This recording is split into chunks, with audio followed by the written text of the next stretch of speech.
Daniel Defoe, Robinson Crusoe, Part 146. After Friday and I became more intimately acquainted, and that he could understand almost all I said to him and speak pretty fluently, though in broken English to me, I acquainted him with my own history, or at least so much of it as related to my coming to this place, how I had lived there, and how long.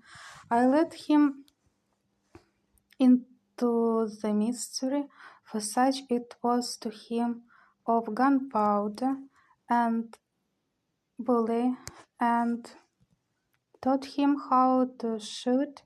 I gave him a knife, which he was wonderfully delighted with, and I made him a belt with a frog hanging to it, such as in England we wear hangers in. And in the frog, instead of a hanger, I gave him a hatchet, with which was not only as good a weapon in some cases, but much more useful upon other occasions. I described to him the country of Europe, particularly England, which I came from, how we lived, how we worshipped God, how we behaved to one another, and how we traded in ships to all parts of the world. I gave him an account of the wreck which I had been on board of, and showed him as near as I could the place where she lay, but she was all beaten in pieces before and gone. I showed him the ruins of our boat, which we lost when we escaped, and which I could not stir with my whole strength then, but was now fallen almost all to pieces. Upon seeing this boat, Friday stood musing a great while, and said nothing. I asked him what it was he studied upon. At last says he, me see such boat like come to place at my nation.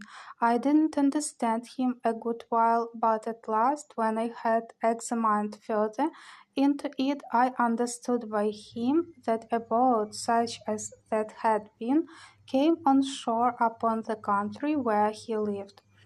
That is, as he explained it, was driven thither by stress of weather. I presently imagined that some European ship must have been cast away upon their coast, and the boat might get loose and drive ashore, but was so dull that I never once thought of men making their escape from a wreck thither, much less whence they might come.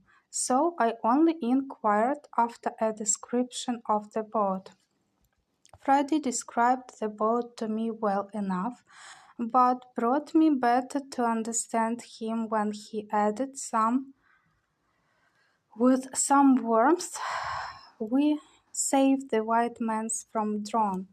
Then I presently asked if there were any white men, as he called them, in the boat. Yes, he said, the boat full of white men. I asked him how many. He told upon his fingers 17. I asked him then what became of them. He told me they live, they dwell at my nation. This put new thoughts into my head, for I presently imagined that these might be the men belonging to the ship that was cast away in the side of my island, as I now called it, and who, after the ship was struck on the rock, and they saw her inevitably lost, had saved themselves in their boat, and were landed upon that wild shore among the savages.